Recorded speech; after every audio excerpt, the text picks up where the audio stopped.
Assalamualaikum warahmatullahi wabarakatuh.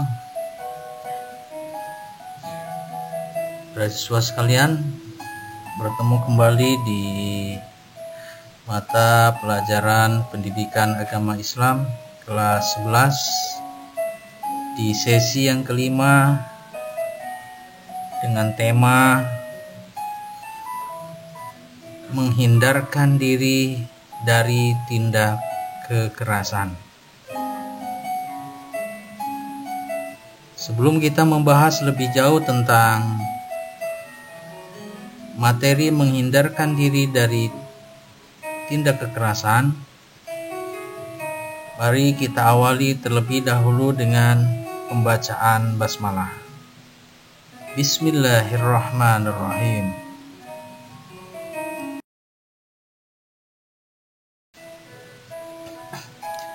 Pengertian tindakan kekerasan. Perilaku atau tindak kekerasan adalah suatu keadaan atau perbuatan yang dilakukan baik langsung maupun tidak langsung yang menyebabkan seseorang atau sekelompok orang tersiksa atau menderita baik batin, jasmani maupun rohani. Kekerasan pada dasarnya terbagi ke dalam dua golongan. Yang pertama adalah kekerasan sembarang yang mencakup kekerasan skala kecil. Contoh, pencuri, penganiayaan, dan lain-lain. Kedua, kekerasan yang terkoordinasi yang dilakukan oleh sekelompok atau kelompok-kelompok.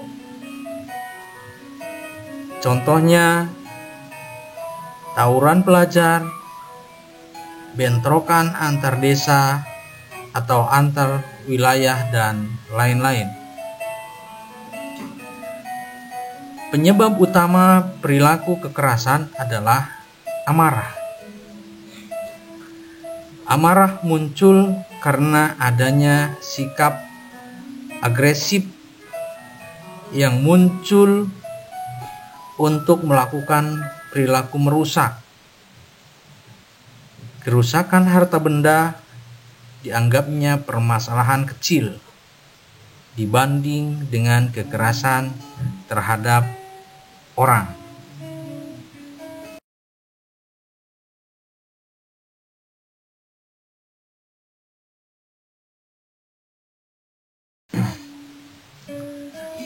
Di dalam Quran surat Al-Maidah ayat yang ke-32, Allah Subhanahu wa Ta'ala menyampaikan kepada kita mengenai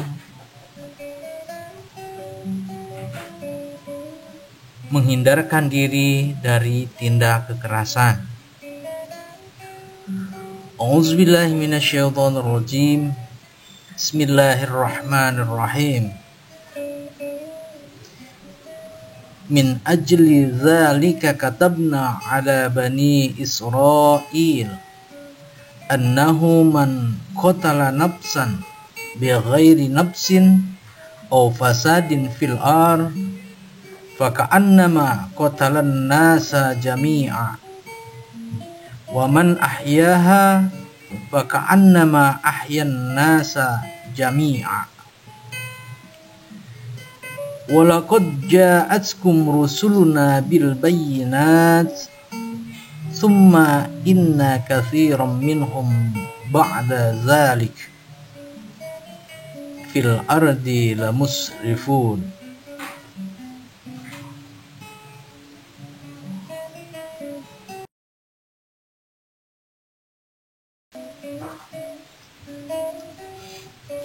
Terjemahan Quran Surat Al-Maidah ayat yang ke-32. Oleh karena itu, kami tetapkan suatu hukum bagi Bani Israel bahwa barang siapa yang membunuh seorang manusia bukan karena orang itu membunuh orang lain, atau bukan karena membuat kerusakan di muka bumi, maka seakan-akan dia telah membunuh manusia seluruhnya. Dan barang siapa yang memelihara kehidupan seorang manusia, maka seolah-olah dia telah memelihara kehidupan manusia semuanya. Dan sesungguhnya telah datang kepada mereka rasul-rasul kami dengan membawa keterangan-keterangan yang jelas. Kemudian banyak di antara mereka sesudah itu sungguh-sungguh melampaui batas dalam berbuat kerusakan di muka bumi. Beberapa pelajaran yang dapat diambil dari makna ayat tersebut adalah: yang pertama, nasib seorang manusia sepanjang sejarah ada kaitannya dengan orang lain. Kedua, nilai suatu pekerjaan berkaitan dengan tujuan mereka.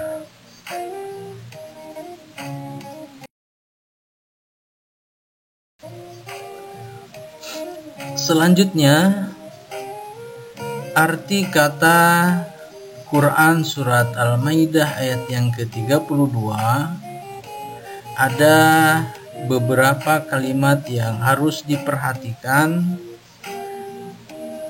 Pertama adalah kalimat katabna, artinya kami tetapkan. Dua, man qatala, artinya barang siapa membunuh.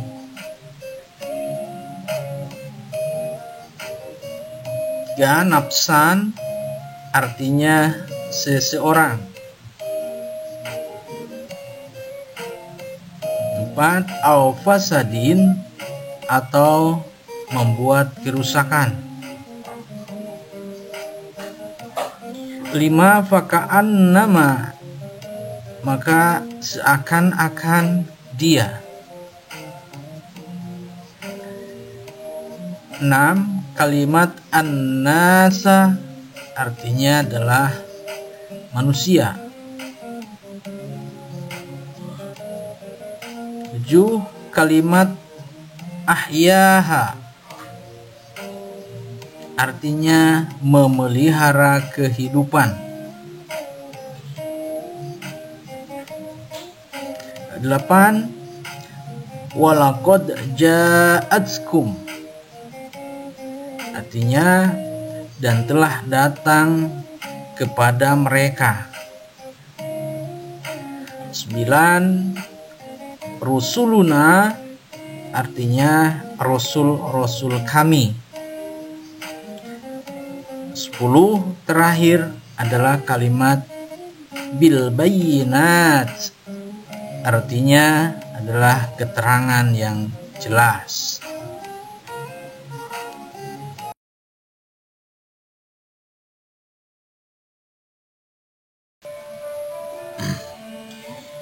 Selanjutnya adalah isi kandungan Quran Surat Al-Maidah ayat yang ke-32.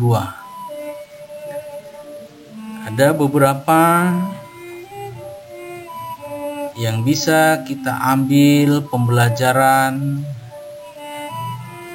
dari Quran Surat Al-Maidah ayat yang ke-32 ini. Yang pertama, membunuh merupakan dosa besar. Membunuh satu orang tanpa alasan yang dibenarkan seakan-akan membunuh manusia seluruhnya. Kedua, memelihara nyawa manusia berpahala besar. Memelihara satu nyawa seakan-akan memelihara kehidupan manusia seluruhnya. Ketiga, surat Al-Maidah ayat yang ke-32 ini menunjukkan bahwa Islam mengajarkan umatnya untuk menjaga kehidupan dan menjauhi tindak kekerasan.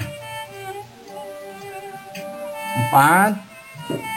Allah telah mengutus para rasul dengan membawa keterangan yang jelas, termasuk mengajarkan untuk menjaga kehidupan dan memperingatkan agar menjauhi tindak kejahatan. 5. Banyak di antara Bani Israel yang melampaui batas, meskipun mereka telah mengetahui keterangan yang jelas dari Rasul yang mendakwahi mereka. 6. Ayat ini juga berisi hinaan dan kecaman atas Bani Israel yang suka melampaui batas, melakukan pelanggaran, dan sering membunuh tanpa sebab yang dibenarkan agama.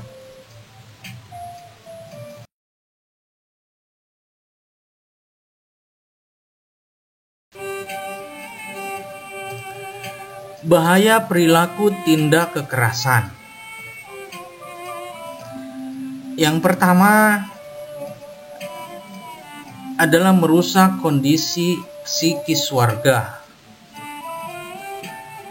Kedua, meningkatkan angka kriminalitas dalam masyarakat.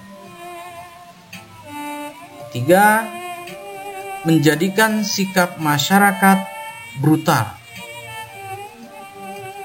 4, semakin minimnya sikap keadilan dalam masyarakat. 5, akan menjadikan masyarakat bertindak semaunya.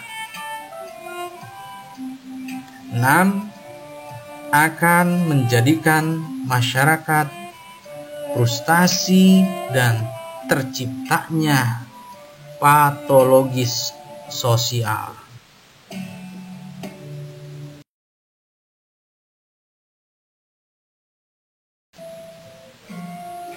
Kemudian perilaku dan sikap menghindari diri dari tindak kekerasan, hal yang harus kita tanamkan di dalam diri kita adalah: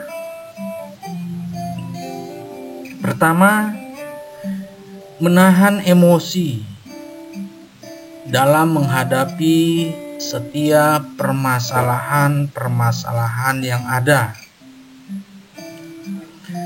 Yang kedua, mempertebal keimanan dengan mendekatkan diri kepada Allah Subhanahu wa Ta'ala. Yang ketiga, menjaga silaturahmi dengan orang lain.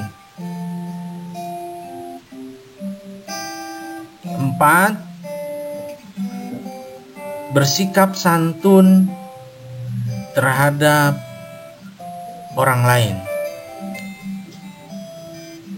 Itu beberapa perilaku atau sikap yang harus kita miliki dalam diri untuk mengantisipasi terjadinya tindak kekerasan terhadap diri kita.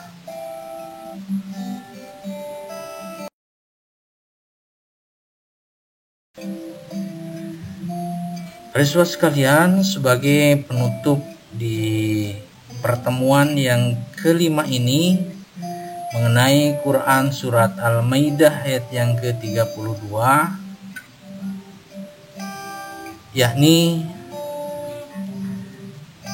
jadikan semua bentuk kekerasan yang terjadi sebagai pelajaran untuk menjadi pribadi yang pemaaf dan tawadu.